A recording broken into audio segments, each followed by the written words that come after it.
Praise the Lord, my beautiful blessed souls. This is June the 3rd. We're going into, what is it, Wednesday, I believe. And so it's so funny because the topic that the daily word is exhaustion. Now, haven't we all been here?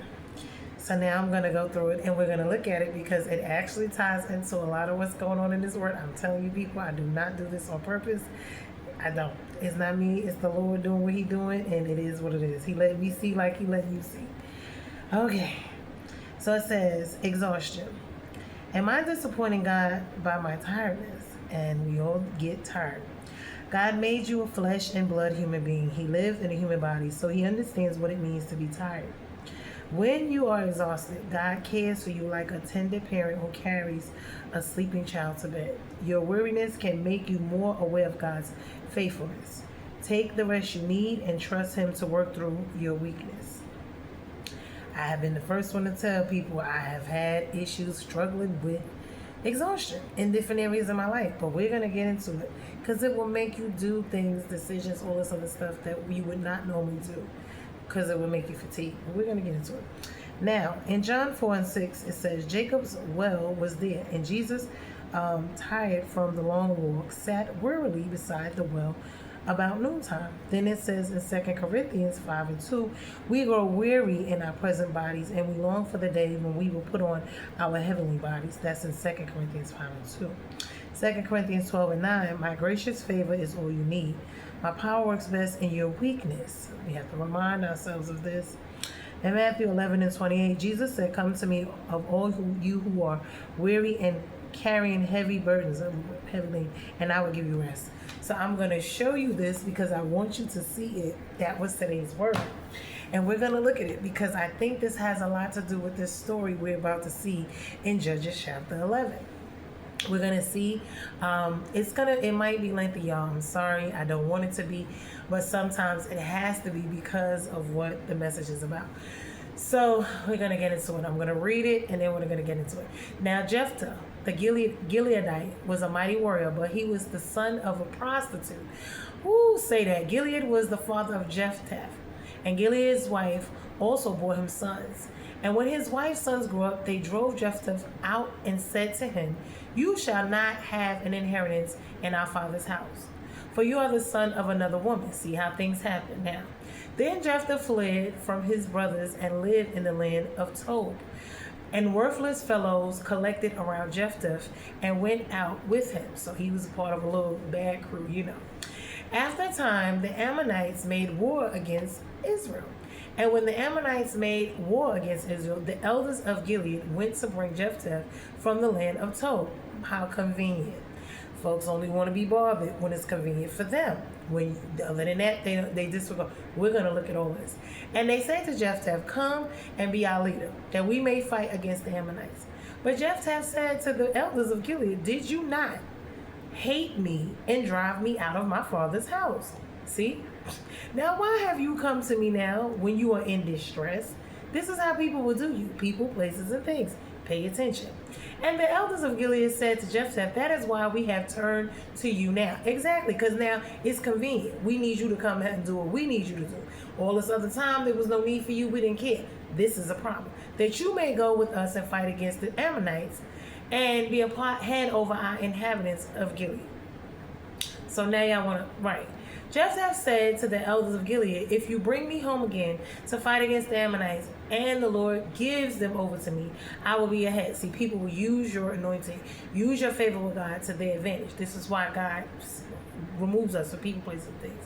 And the elders of Gilead said to Jephthah, the Lord will be a witness between us if we do not do as you say. So Jephthah went with the elders of Gilead, and the people made him head and leader over them.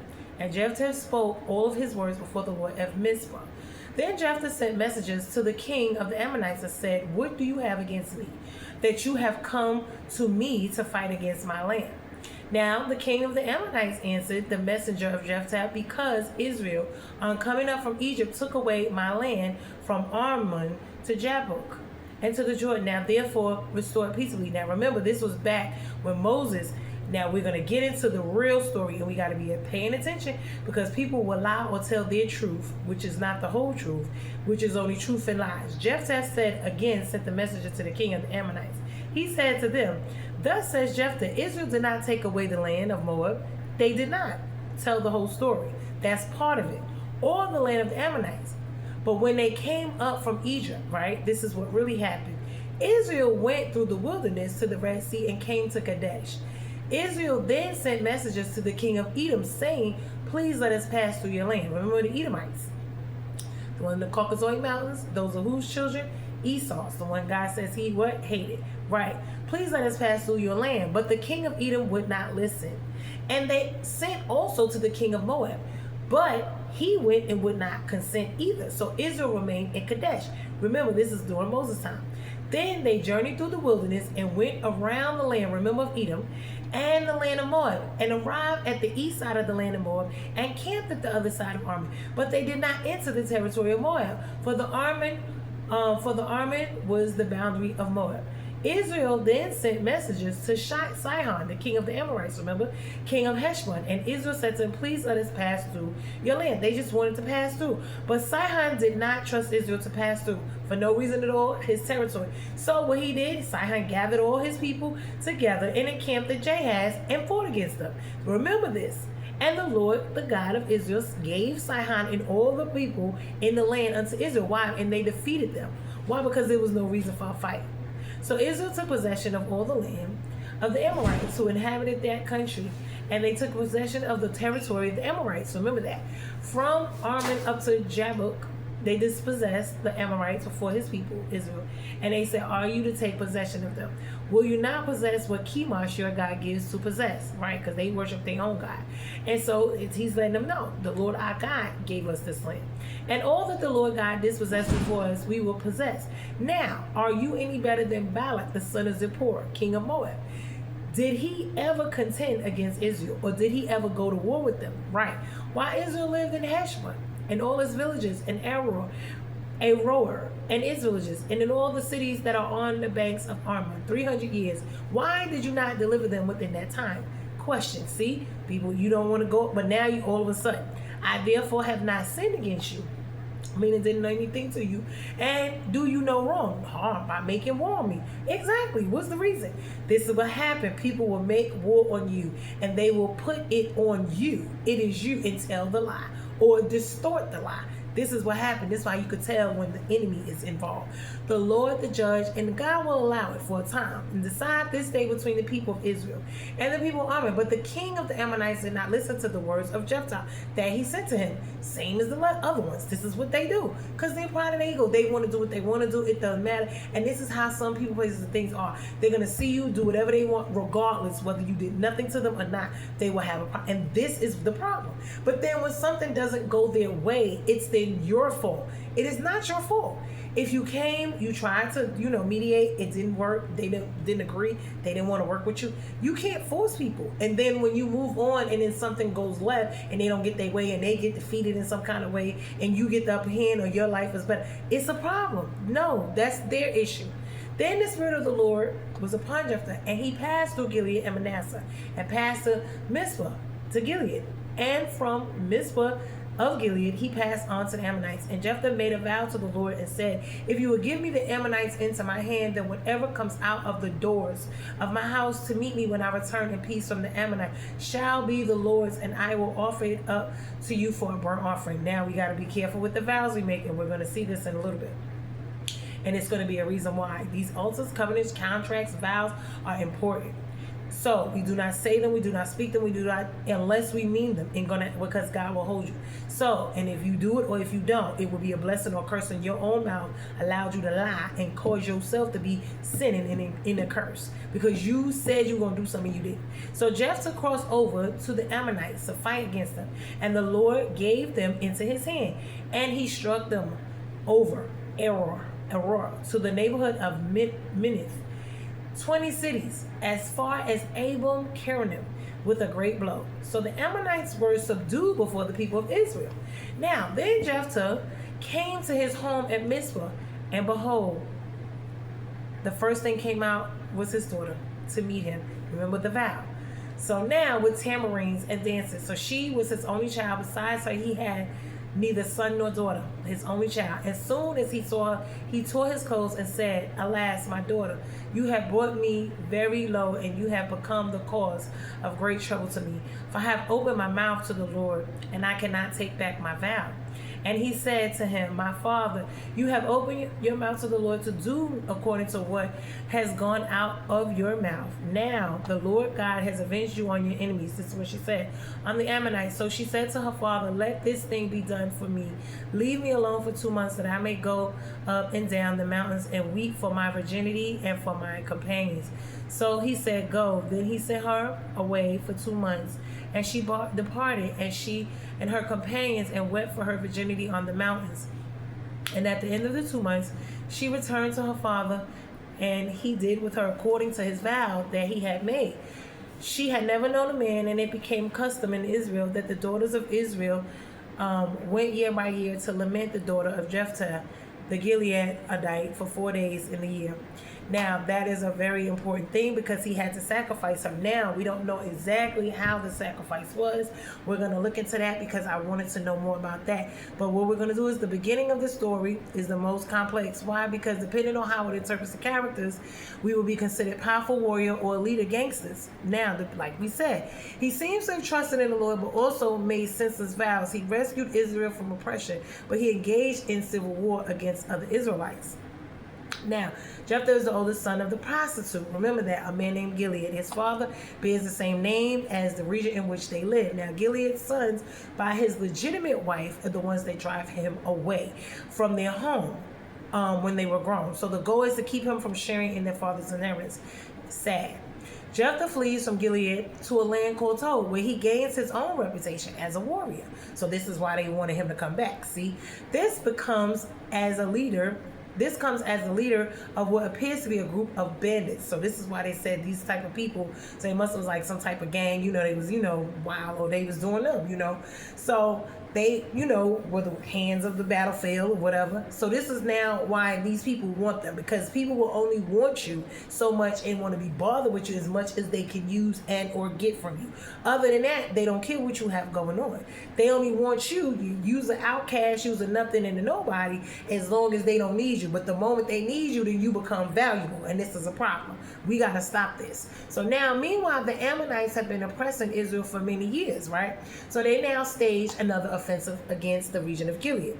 Now, on the east side of the Jordan River, the Israelites and Gilead want to fight back against the Ammonites. To do so effectively, what happens? They need an experienced leader, right? So the elders get together. Gilead traveled to the land of Tob to offer Jephthah the job of the commander in the army. Why? Because now all of a sudden he's valuable, right? Outside of that, they threw him away. They told him he couldn't have no inheritance. They didn't want no parts of him. He was the parent of a prostitute, so he had no value. So now that it's convenient for them, now they want him, and they want him to come because it's beneficial to them. They want him to do what they want him to do. And then if he was to say no, it would be a problem, because this is what. But he doesn't. Look at what he do.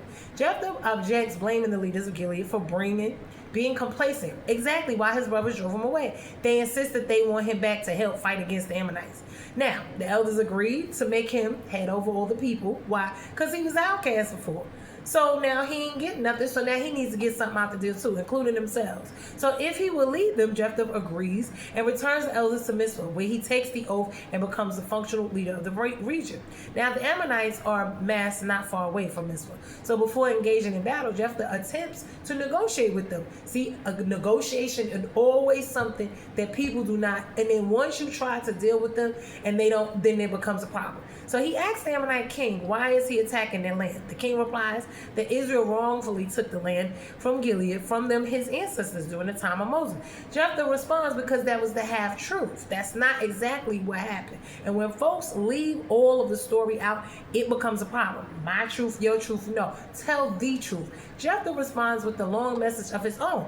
In it, he clearly shows and it explains everything that actually happened. Don't leave out, because the devil's in the details, that the Ammonite king's claim is false. Exactly. Gilead never belonged to the Ammonites. The Amorites lost it when they attacked Israel for no reason, for just attempting to pass through peaceably. And God said he was going to make an example. So God gave them the land. Gilead was given to Israel by God himself.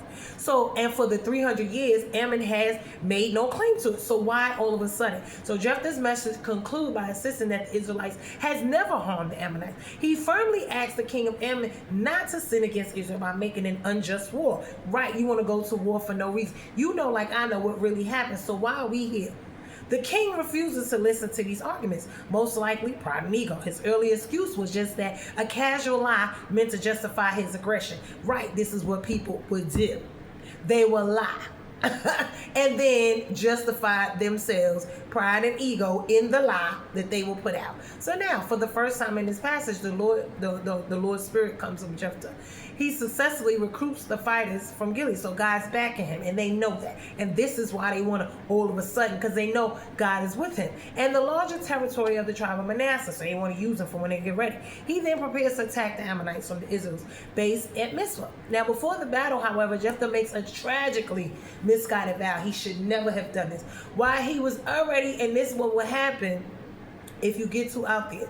Why? Because you don't need to do all this extra if God is with you, and sometimes folks do, and this will be their own downfall. He promises God to offer as a burnt offering whatever or whomever comes to meet him when he first returns from victory.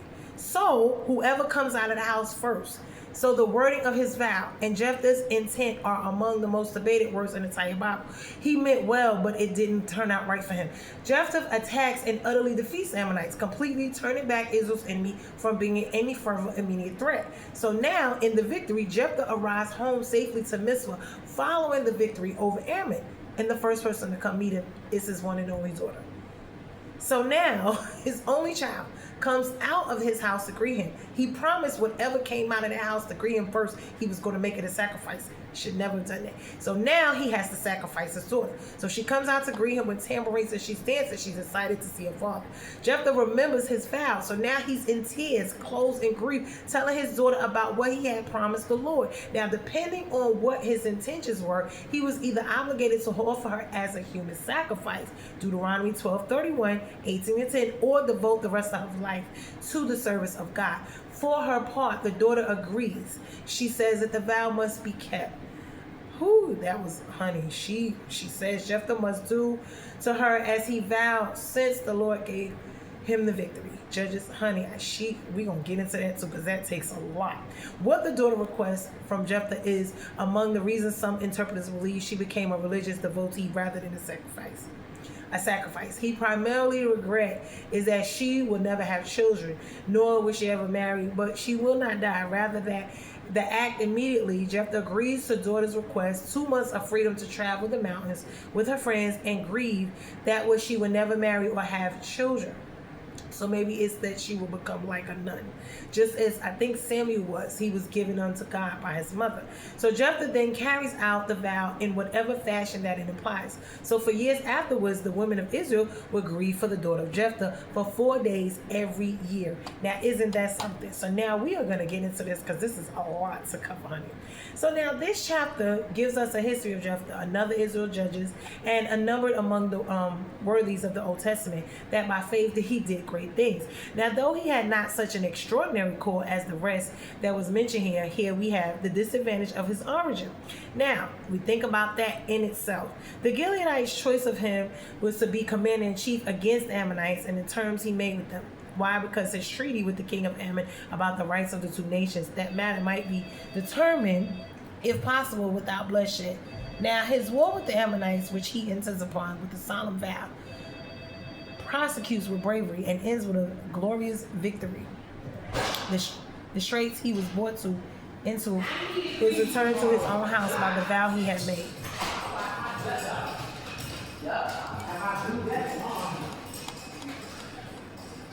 I apologize for that.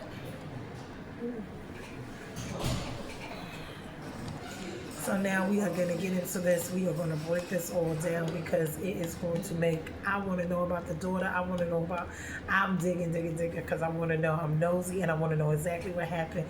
So here we go. Jephthah the outcast. Now remember, he's like the black sheep. Here we go again. He's introduced as a mighty warrior, but he is the son of a prostitute. So this becomes an issue for them. So now, because of this, his half brothers drive him away. Now this is sad. It's always the own family. Always own family. Why? To prevent him from receiving inheritance. So they are greedy. This shows a lot about these people, his own siblings, even though they're so-called half-brothers, and how they feel. Because why would you do that? If that's your brother, you should want to share whatever your father has for all of you. Why would one of you want to get it and not share with the rest? See, but his father, which I would say with him, having children outside, this will create a problem in itself. So now we got to look at all of us, because he knows that creating a child outside is going to cause problems, especially in this day and time. So we got to look at that as well. Okay, so now he lives in the land of Tob, where he gathers a group of worthless men, is what it's called, raiders. So these are like the little gangbangers. They just off the chain doing them. They little warriors. So now he got his own little thing going on. And folks don't want the gangsters till it's time to be gangsters. Please pay attention. Israel oppressed by the Ammonites. So the Ammonites go to war against Israel. The elders of Gilead needing a leader. So now they go to Jephthah and ask him to lead their army. How convenient, like I said. Now Jephthah's condition is he agrees, but only if he becomes the leader, the head of Gilead. After the victory, and the elders accept, and Jephthah is officially appointed before the Lord. But the problem with that is, like I said, we have to pay attention. Outside of that, they didn't care nothing about him, his life, what he had going on, what he needed, no. Only when they need something, they wanted to be bothered. Outside of that, he can do whatever. Well, if he was homeless, if he was starving, if he was on the street, if he had anything, if he lived or if he died, they did not care. You have to be careful of people like this, because they will only use and abuse you and toss you to the side when there's no need for you. They will pick you up when they feel like it, when they want to be bothered with you, and they will cast you to the side. This is why I say I myself have had to learn from these situations. Why? Because this is what happens when people just don't care, when they don't care about you at all, when your only value is what is beneficial to them. This is where we are with this. So now Jephthah's condition, he agrees, but only if he can become the leader. So they do that. Now Jephthah's message to the Ammonite king. Before fighting, Jephthah attempts diplomacy. He explains Israel's history. And for a person who was tossed to the side, nobody cared about, he don't have to be diplomable. This is what I be trying to understand, because everyone else is so selfish. Everyone wants so much from him, pointing to him, expecting so much from him, from a person that they don't want to give anything to unless it's beneficial. This is what we have to pay attention to. So before fighting, he attempts diplomacy. He explains Israel's history. Israel did not take land from Ammon, so he had to go in and explain the situation of that. Because why? They sitting here lying for what meets their own needs. Right, of course. Why? Because they want to make the story look like they such a victim. No, you are not a victim, and take the responsibility for the portion and the part that you played. This is what this is about. Why? Because they don't want to accept the fact that, they went to war against them for absolutely no reason, and when they lost, because God gave them the victory, it was a problem. So that's just like somebody sending you out and you are the outcast. You the black sheep. They ain't helping you, they ain't doing nothing. You go make a life and then they get mad. So now they want to cause war against you. They come against you, and then when God gives you the victory and blesses you anyway, because nobody wants to help you, they got a problem with that. That's their own problem, not yours. Pay attention. So now, he argues, so it was Israel that did not take the lands, that they defeated the Ammonites who had occupied the land. He argues that the land was given to them by God. Israel had possessed it for 300 years without a dispute. So all of a sudden it's a problem. So the Ammonite king ignores his message yet again. Why? Because it's their pride and their ego. They don't want to admit they wrong. They still want to do what they want to do. And this is what happened. Jephthah's vow, the Spirit of the Lord comes upon him. Jephthah, and as he goes to battle, he makes a rash vow. He should never have done this. Whatever God had already had, he didn't have to go overboard. And sometimes we do this. We want to go overboard with our preaching, our teaching, our ego, our pride, with whatever we're doing. We have to be careful, because then it could backfire on us. All he had to do was deal with what God had for him and go along with it already. All this extra he was trying to do messed himself up. If God gives him the glory, whatever comes out of his house first to meet him will be offered as a burnt offering or dedicated to the Lord. Now, he could have did an offering, But he didn't have to make a vow, and he didn't have to make it so specific in the way that he did, because that was a downfall. You never know what's going to be what. Victory over Ammon. Jephthah defeats the Ammonites in a decisive victory. God gives Israel success. So now the tragic outcome is the daughter. Now when Jephthah returned home, his only daughter, his only child, comes out to greet him. She's dancing, she is excited, but he's devastated because of the vow. So now this is a victory, but it's a bittersweet moment, because now he has to sacrifice her in some form of fashion in order for this vow to be appeased. Why? Because God kept his end of the deal. So now you got to keep yours. This is why you got to be careful with what you allow to come out your mouth, what you say, what you going to promise and give up and do this, and then don't do it. Because you turn around and you don't do it, and then God holds you to that. Either you're going to do it and be blessed, or you're going to not do it and be cursed upon yourself. So her response is she accepts it and encourages him to keep his vow. She asks for 2 months to mourn her future, meaning her virginity. Why? I guess because she knows she's not going to have children. She's a lot of things she's not going to get to do as this sacrifice. And this, it reminds me of Jesus. It reminds me of Abraham with but see, this is something that God didn't tell me. He did this on his own. And sometimes this is when we are sitting here thinking about what God told us, we got to pay attention. Fulfillment of the vow. And the child, the way she accepted it was a beautiful thing, because, honey, for her to be put in that type of position, most people are like, listen, I'm not doing this, I'm not doing that. The heck with that. That was some value you made. So for her to even go along with it, it lets us see, and maybe God already knew that. So I want to look into this, because that would make a lot of sense. God already knew. Maybe he wanted that child, or maybe, he knew that this was going to happen. I don't know. And then the child would be given to him, and he would have her for himself. We don't know what her life was, but we're going to look into it. The fulfillment of the vows. After 2 months, Jephthah does according to his vow. The scholars debate what this means, because we want to know what this means. So for 2 months she was allowed to go, and some believe literally he sacrificed her, meaning he kills her, which I wonder. Others think she was dedicated to a lifelong service to God, meaning remaining unmarried, not able to be married, something like a nun, that she would just worship the Lord, and her life will be based, off of worshiping the Lord. So now, lasting tradition. A custom develops in Israel where the young women would mourn his daughter for 4 days of each year for that reason. Now, the key thing is God can use outcasts. Jephthah was an outcast. Rash promises have serious consequences. Yes. Attempting negotiation before conflict. This is why exhaustion comes in. Because when you're exhausted, when you're going through things, when you're making these changes, when you're upset, whatever is going on in your life, you will make rash decisions this is why this is not good. The tension between faith, culture, and misunderstanding and God's will. So now we're going to break this down, because I wanted to look at all of this in a nutshell, and I wanted to see it, okay?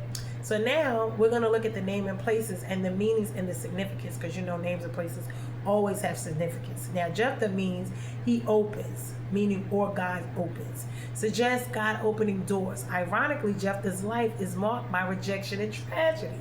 So in the world is one thing. He's rejected. And in the kingdom, he's chosen. See? Called, chosen. Gilead, meaning heap of witness or rocky region.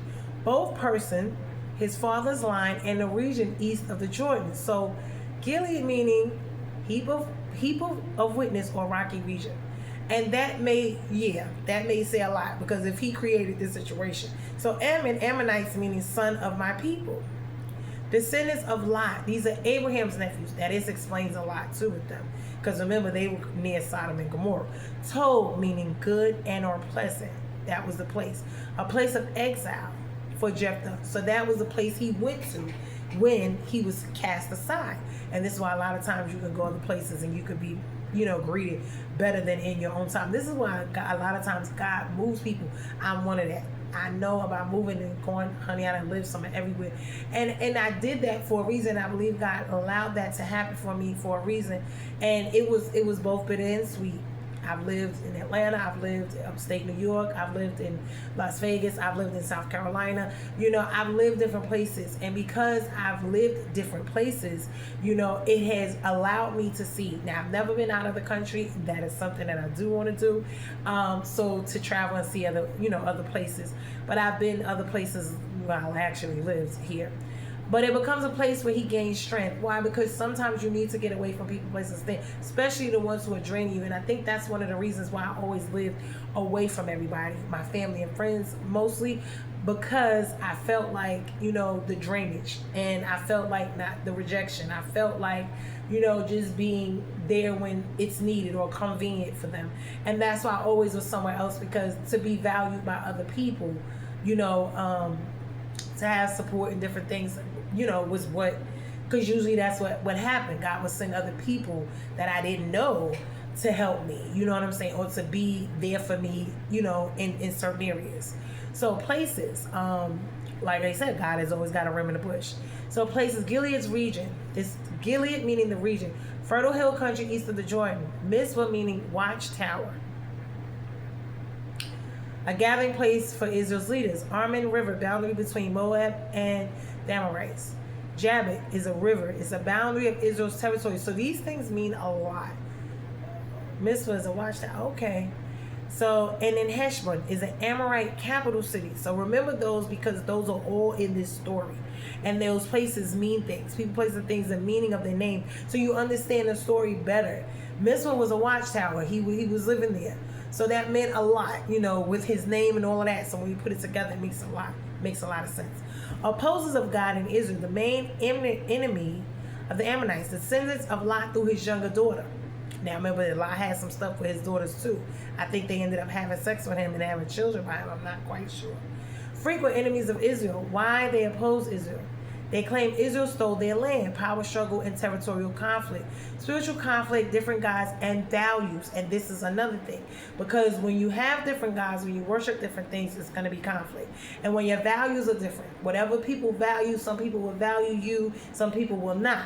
And this is the problem. And whether their God is the same as yours or not, if they value, if they don't, it's going to be a conflict. So this is where it says a lot. So earlier, enemies mentioned were the Amorites. They were powerful people of Israel. They were defeated earlier, occupied the land before Israel took it. The important part is Israel did not take the land from Ammon. They took it from the Amorites, who had already taken it from them, from others. So this is where I tell you, when people don't tell the whole story and they just tell you what they want to tell you and leave out the other part. So their gods and beliefs: God of Israel, Yahweh the Lord, one true God, giver of land, and he is the judge and deliverer. So the God of Ammon, which is who they worship, these are the two different gods, Milcom and Molech, associated with fire worship and the child sacrifice. This is why this is extremely important, because it gives us context to why Jephthah's vow and what happened when it came to his child. This was a very important one. Right. God of Moab, mentioned in the argument, Chemosh. Jephthah argues, don't you possess what your God gives you, so we will possess what the Lord gives us. Meaning, he exposes their inconsistent logic exactly, because you worship your God and that's what you do. And then when you do it, no matter who you conquer, who you don't, you just do it what you want to do. But then when it's us and our God, you have a problem with us doing what our God allows us to do, because our God is greater than yours. We see that. Why? Because he conquered you and your people, your God, right, when he allowed us to take over the territory. So why was Jephthah doing a sacrifice? This is one of the most debated passages in the Bible. The vow. Jephthah said it out his mouth. God didn't tell him. God didn't ask him. He stated this: whatever comes out of my house, I will offer it up as a burnt offering to you. So now what happened? His only child, his daughter, comes out first. His tears in his clothes in grief. She accepts the vow. She accepts it. This is, that was so powerful that she accepted and went along, even if she had to die. And I'm like, and I wonder, did she die, or did she just, because your life can be one of two ways. When you give God your life, it could be you live and you live for him only and have nothing else, or you die. And so that's what I really want to know, what happened with the story. Okay, two main interpretations. One, literal human sacrifice. He actually kills her as a burnt offering. Now that's one. Supported by a literal reading of burnt offerings, similar pagan practices around them. And remember, because that vow was spoken, because they were fighting a God that did child sacrifice, the problem is God condemns human sacrifice. So elsewhere, Deuteronomy 12:31. So maybe what she ended up doing was dedicating. So view two, a lifelong dedication. Most widely accepted today, she was not killed, but dedicated to God permanently. She never married, never had children. Now, evidence of this, the text emphasizes her virginity, not her death. So that meant she would never have sex. She would never get married. Israel law did allow people to be devoted to God, and this they did it with the eunuchs. This was one of the things. Why did this happen? Jephthah likely had poor theological understanding. Woo! Now, won't that blow your mind? Influenced by surrounding pagan ideas like Molech worship. Oh, yeah. He tried to bargain with God, which was unnecessary. And this is what we do sometimes. We went out of exhaustion, out of tiredness, out of fatigue. We will bargain. We will tell God, oh, I will do this, I will do that. And this is why I said that exhaustion thing plays it's tied right into this lesson. Key lesson, God never asked for this vow. This was the whole point. It was a human mistake. It was an error on his part that he greatly paid for. Him and his daughter, not just himself, his child. This is why we got to be careful. Where are these places today? I wanted to know. Gilead is in northern Jordan. Ammon, which is Rabbah, modern Amman, Jordan capital city. Tob, likely northeast Jordan, southern Syria. Mizpah is Gilead, region in Jordan. Arnon River. Wadi Mujib, Jordan. Jabbok River. Zarqua River in the Jordan. Heshbon, near modern Hisbon or Jordan. So most of Judges 11 happens in what is today Jordan, east of Israel. Now the big picture in insight is Jephthah equals an outsider used by God. Enemies equal family related nations. This is who they are, the enemies, family related nations, Lot's descendants. Conflict was the land and spiritual differences. False gods, Milcom and Molech, influenced harmful thinking. The daughter's tragedy equal result of rash vow and not God's command. Final takeaway, Judges 11 shows God can use broken, rejected people, but human misunderstandings of God can cause harm. Israel was surrounded by cultures that practiced violence in the name of religion, and sometimes that influence crept in. I also wanted to know how this affected, even then and now, the mental situation. So mentally, meaning the mind and thought patterns. Identity and belief system. Jephthah grew up rejected and labeled the son of a prostitute. That rejection shaped his thinking, and we don't understand how that happens, but we see it now. A lot of the way we grow up. If you're rejected, it will shape your thinking. He believed that he had to prove his worth. And most people who have been rejected, this is one of their problems. And these are the people who are the overachievers. They have to look the best, have the best, act the best. Money, power, fame, this is what they strive for. And we have to be careful, because sometimes it's not that God is calling us to do certain things. Sometimes, just like with the vow, it's our own rejection that we haven't dealt with, that we have something to prove. Not to God, to the people, to ourselves. So we got to be careful of these things. So when we're making our decisions, this could be a part of it. They believed they had to prove their worth. So he believed God needed to be bargained with. And because of that, this is how he ended up making the vow. And a lot of times we do that. Now, spiritual lesson, wrong thinking about yourself leads to wrong thinking about God. I believe a lot of us suffer with these issues. I myself had most of my life. He saw God more like a pagan God who requires deals instead of a loving covenant with God. And this is what the problem is. We a lot of times think that we have to perform for God. And if we're not, then there's something going on, something wrong with us. And because of that, God is not like these other guys that they claim to be. He doesn't require us to do these things. And so we see this from the way we were taught. We ourselves coming up are rewarded a lot for our performance in life from our parents. If we do well, if we don't, we're punished. And to a certain extent, God does do that. But it's not that he doesn't love us regardless and in spite of it. A lot of times, depending on what's going on in our life and our families, we may or may not be loved and valued. And this is one of the reasons why we are, have so much issues when it comes to rejection, because that may be the reason. Mental takeaway, renew your mind, or your past trauma will shape all of your decisions. And this is what that comes to. And I believe a lot of us have suffered with this. I myself, that's why mental health, or what we call spiritual battles, deliverance, whatever we need, to healing, deliverance, or restoration, this is what this is about.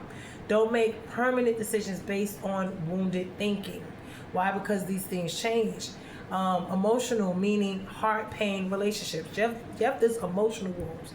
Rejected by family, lived as an outsider, only had one emotional attachment, which was his daughter. And then when she came out, his greatest joy became his greatest grief. Spiritual insight: unhealed emotional wounds can lead to overcompensation, trying to control outcomes, fear-based decisions. This is how, when people come into our lives, we want to control them, we want to control us, we want to control everything. We don't allow God to control. We want to keep people who God says to take away. All of these type of things will happen when we're trying to overcompensate, meaning trying to do more. We want to love people more, we want to give them more when they don't love us, when they don't want us. All these type of things. This is what this is, and because of that, we have to see what it is. It's not God, it's us. It's our way of thinking. It's unhealed trauma and wounds. And until we get that out of our minds, we're going to continue to act that way. So people will go around loving people and doing things, and in all actuality, it's not something that they should be doing. They go out of their way to love and to do people pleasing. That's what they call it. Emotional takeaway: if pain isn't healed, we'll speak louder than faith. God can use you even when broken, but healing still matters. Physical meaning: actions and consequences. Physical reality: real war, real leadership, and real consequences. Jephthah wins the battle externally, but he loses internally at home. Why? Because he has to sacrifice his daughter. Spiritual insight: you can win in public and still have losses in private. A lot of people who overcompensate, who are rejected, do these things. So outwardly appearing, their lives look wonderful, but on the inside, they're dying inside. And this is where the problem is. We have to take care of the inside. Why? Because the outside appearances don't mean anything if the inside isn't healed. Physical takeaway: not every victory is truly a victory. Your actions, like vows, words, and choices, have real world consequences. And this is so true, because a victory, depending on where and how it is, may not be a victory. It will be a bittersweet situation. Outwardly, it looks like a victory, but inwardly, it's such a total loss. Pay attention to these things. Financial and practical meaning for provision and control. While money isn't directly mentioned here, there's a control issue that applies here. Jephthah's mindset: if I give something to God, he will give me success. A lot of us have this mindset, especially with the churches and the way we've grown up. This reflects transactional mindset, that our relationship with God is based on only transaction. God is not into just transaction. God loves us for who we are. Why? Because even when we don't do right, he still loves us. And we tend to think that way. Why? Because the life in the world has taught us that. Modern equivalent: if I sacrifice enough, God owes me success. If I do X, God must do Y. A lot of us feel this way, and then we are so disappointed when we do all of these things and we think we're doing all of these, I call it performances. We're performing, and we think that because we're producing, performing, that God is supposed to give us, and that is not it. Financial practical takeaway: God is not a system that we can manipulate. We must understand it. And our motives and intentions: blessings are not earned through extreme sacrifice. This is another thing that we have been taught that is not true. This chapter warns us against the hustle mentality mixed with fear, trying to secure outcomes through deals instead of trust. And this is why God says we cannot trust in the world and its systems. Why? We have to lean on him, because at any given time these things can change. And if and when they do, because nothing remains the same here, then what are we going to do? So if we're always relying on God anyway, then that will be the way to go. Why? Because no matter what's going on, God is going to steady us. So spiritual meaning, core message: this is the heart of this chapter. God uses the rejected. That's one. Jephthah was rejected. He was abandoned. He was labeled, and he was cast out, an outcast. Yet God still used him. Now the truth is, your past does not disqualify you from your purpose. Everyone still has an assignment and a purpose in life. So it doesn't matter. God will use you whether you're big, you're small. Some people have these great, like I said, assignments and purpose in life, and some people have small ones, but in God's eyes they all work together, just like your body and your system working functionally.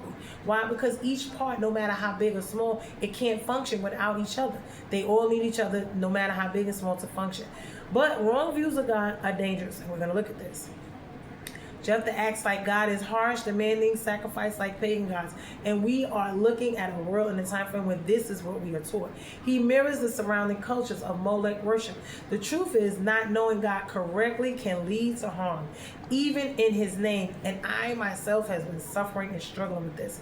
Why? Because the way we have been taught is just totally different from what God really is. So we have to relearn, remember these thoughts, habits, words, actions become cycles and patterns. So we have to change them. The danger of rash words, these are these vows. His vow was emotional, it was impulsive, and it was unnecessary. Now, the truth is, words carry spiritual weight. Why? Because God spoke the world into existence. This is why everything comes out of our mouth. They say even in the heavens are being recorded along with everything else in our life and in our life from the time we're born. So every action, every thought, every word, every action, words carry spiritual weight. You don't need to prove devotion through extreme actions. And a lot of times this is what we do, trying to outdo each other, whether it's in Christ, outside of Christ, whatever it is. We want a validation, approval. We want all of these things. We want praise. We want all of these things. And guess what? God does not call us to do all of that stuff. He does not. He will give us our, applause and time, because it's not about us. It's about the people we're here to help, and it's about God and Him getting glory. Influence of the surrounding world. Israel was surrounded by nations that, one, practiced child sacrifice. This was the gods. They believed in appeasing gods with offerings. Jephthah's vow reflects that influence. So although he, was fighting with God, he still had that mindset, and that was a problem. The truth, if you're not grounded spiritually, culture will shape your faith, and you see how it crept in.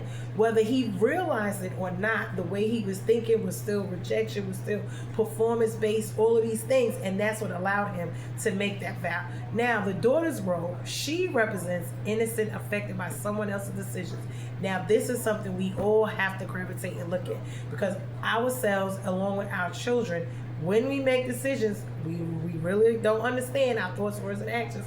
It affects all of those around us. This we might pay attention to now, so that we don't continue to do this. Why? Because it's not our lives, are just not our own. And so once we realize that, we're going to understand that whatever we say and do, it does affect our children. It does affect our family. It does affect our friends. Whether we say our life is our own, it is, but it is not. Oh, well. Hold on one second. It says 3:02 a.m., so I don't know what's going on. If it's going on, I apologize for that. Okay, so the truth is, our decisions affect others deeply, especially those that are closest to us. Now, innocence is affected by someone else's decisions. Surrender. She does accept the outcome, which was a blessing, and the cost of misplaced devotion.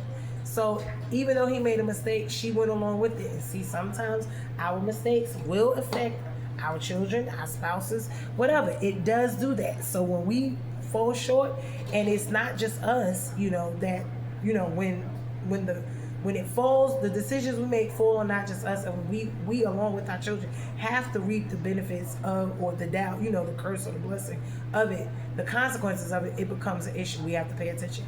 Overall spiritual message, Judges 11 is not just about a vow, it's about the tension between being chosen by God but still being shaped by broken thinking. This is why a lot of times God does not allow us to go and do certain things until we're fully healed, delivered, and restored, because it will distort and it will mess up what He wants for us and what He's trying to do moving forward. Why? Because we have to be healed in order to think, properly, in order to function properly, in order to produce properly. We're not just put here to do something, and not only do it, but allow whatever we're doing, we're supposed to get it, we're supposed to maintain it, build on it, and grow it for others, and create other little leaders that's going to move forward. So core life lessons, all areas combined mentally to heal our identity, or it will distort our beliefs. That's one. Emotionally, unresolved rejection leads to destructive decisions. Physically, actions driven by fear have lasting consequences. Practically, stop trying to earn outcomes from God and from people, because when we are people pleasing, that's what that's doing, and that's control issues. And it will have our life paralyzed at sometimes. We'll be exhausted. We'll be fatigued from it. Why? Because you can never please people. You can never please people. Please understand that. Spiritually, know God for who He truly is, and not what culture or pain is telling us. Simple summaries: Jephthah trusted God enough to fight, but not enough to rest in Him. You know what? And that is something that we really, it's a tragedy of Judges 11. Yes. Ooh, we really. So now when we think about exhaustion, okay, we're going to add exhaustion to this. Mental exhaustion, what Jephthah carried, years of rejection, you don't belong, survival mindset from living in exile, constant need to prove himself. This kind of life creates one, overthinking, pressure to perform, and poor judgment under stress. Now, this is something that we do not pay attention to. This is the control thing. This is all of this. The result is his vow is not calculated. It's mental fatigue thinking. A lesson: when your mind is tired, you cannot make extreme decisions. Try to control outcomes and lose clarity about who God is. When we're paying attention, we will understand now. Emotional exhaustion: when you're drained. What drained him? Family rejection, isolation, being used only when people needed him. Elders came back only when they were desperate, when they wanted someone to help them. This is what happens. That creates 1, bitterness. Yes, it does. 2, emotional guardedness. Yes. 3, deep need for validation. And these are, yes, a combo. Important moment when he says, if I win, I must secure this outcome. That's someone emotionally exhausted trying to guarantee success so that they won't be rejected again. Because after you've been disappointed, disconjected, all of your life, this what happens. And you start thinking this way. Lesson: emotional exhaustion leads to fear-based decisions. Over-promising, attaching your worth to the outcome. Yes, we see these things happening in our lives over and over again. Physical exhaustion, context: he prepared for war, leading troops, likely under intense pressure and fatigue. Then he makes the vow right before the battle. Insight: people often make their worst decisions when they are physically drained. That's with the exhaustion, fatigue, all these things come in. This is so true. Lesson: physical exhaustion lowers discernment. It increases impulsivity, and it makes you react instead of trust, meaning trusting in God.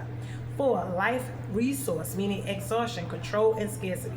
Jephthah lived without family support, stability, and inheritance. This is like my life right here. He learned nothing is guaranteed. Right, you have to secure everything yourself. If you don't, I can hallelujah. Always think I got to do it myself. And even when it comes to God, not allowing him to do it, that mindset shows up here. He tries to secure victory through sacrifice.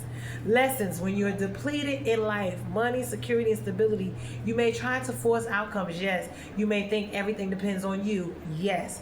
5, spiritual exhaustion.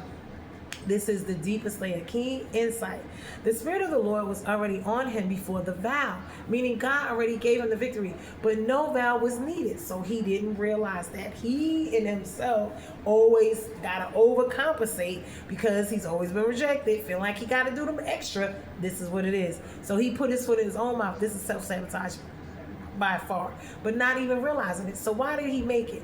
Because he was spiritually exhausted in understanding. He didn't fully trust God's nature. He thought God required extreme sacrifice. His faith was mixed with the pagan influences still, of the gods he was, out there dealing with. Remember, they were little bandits. They was out there doing stuff. Spiritual exhaustion looks like trying to earn what God already gave. Striving instead of resting, making deals with God. The lesson: you can be chosen and anointed and still be spiritually tired and unclean. And misguided and all these other things. Child. Yes, you can. Exhaustion and the daughter. This is where it hits hardest. His exhaustion didn't just affect him, it affected someone innocent. Right. Truth is, exhaustion can cause misjudgment, overcommitment, decisions that hurt others. Lesson is: unchecked exhaustion can pass consequences down to family, children, and people close to you. This is where a family support system, people pouring into each other comes in. That is so important, because when people are depleted like this is the outcome.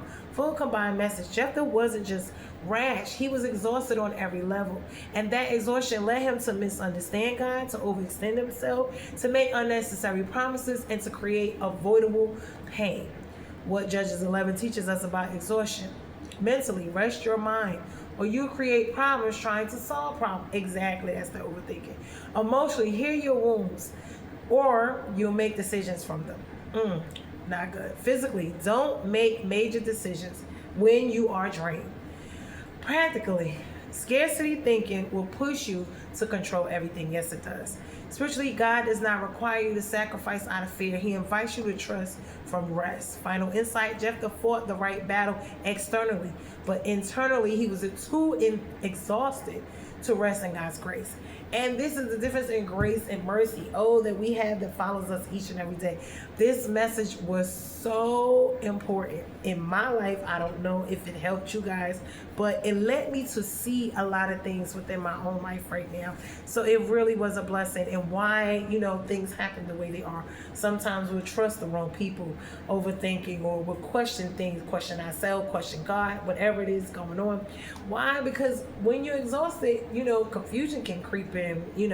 A lot of things can, the overthinking, the control factor that I got to do it myself. I can't depend on nobody. These things will happen. Why? Because when you are rejected, when you're alone all the time, isolated, when you're not having anyone pour into your cup, these things will happen. When people will pick you up and use you whenever they feel like it, when they know, because people usually target you when they know that you're like this, and they will take you and gravitate to you, and they will lead you, and they will use you, according to that. So I tell people a lot, when you are, because usually, either the evil wicked ones or whatever, even men and women, they can sense when someone has been battered and abused, or they're going through a lot of trauma. People can sense that, and they pick up and they use that. And they will oppress you. They will use it when you are by yourself, when you are alone. They will use it. Why? Because it will be to their advantage. And that's the sad part of the world that we live in today. Why? Because this is how people get used and abused consistently. There's a scent out there of trauma people. They can sense it, smell it on you. And then if you're gonna play victim, you don't do that, because the moment you do that and you tell people your past and all the stuff, they will use it. They will benefit off it. I tell people, even when dating, do not divulge certain things. Why? Because people will listen. They will sit there and listen to exactly all of the things that you are going through, and they will do exactly that, or do enough to make you think, or they will use it against you, or whatever. They will manipulate it, complicate it, whatever they're going to do to their advantage. So this is why you have to be very careful of your words, your mouth, what you tell, what you speak. Everything people don't need to know. You hide all these things. Keep it to yourself. Some things you divulge, some things you do not. Why? Because it could be very you could be given the very enemy that you don't want to know where your weaknesses are. Just that, the weird places that they can hit you at. So I hope that this word was a blessing. Like I said, exhaustion is woo, and it really fit this it fit this one. It fit this word in this message, and I'm so glad that God allowed me to see it, because honey, yeah, chick been working on this balance and rest and all this stuff, and healing and deliverance and restoration in my own life, and seeing what's going on, the patterns, and why. Because sometimes we do think we don't even know why, so this is a way to understand what is going on. I don't bring these messages to condemn people. I don't bring these messages to hurt people or make them feel bad about anything they did or going through, but just so that they can open their eyes to let them see what's going on, because we all have been there, and we all have gone through these things. Understand something, the way the world that it is today, with the churches and all this other stuff, folks are not teaching us a lot of these things, and this is something that we need to be doing. Everything's not a mental health thing, no. Everything's not a trauma past thing, no. A lot of things are spiritual. Some of the things are just us, but we need to pay attention to what, when, where, how, high, all of that, and kind of figure it out and ask God to help us in the process. So I hope that this word was a blessing to you guys. It was a blessing to me. Judges chapter 11. You can like, share, comment, and subscribe to the channel. I do have my Cash App in my bio link, I believe. God is still my provider. It would be nice to be a blessing to me, but if not, I don't require it. Like, share, comment, subscribe to the channel. As always, like I said, I would like these words to get out to other people who may or may not know the word, who may not understand it, who do not know how to break it down, whatever the case may be. But, to us all, we all have our own stuff, and just an eye-opener. But thank you so much, and in Jesus' name, be blessed. I hope that this word was a blessing to you. Love you guys, and until the next word, be blessed in Jesus' name. Amen. Love you guys. Later.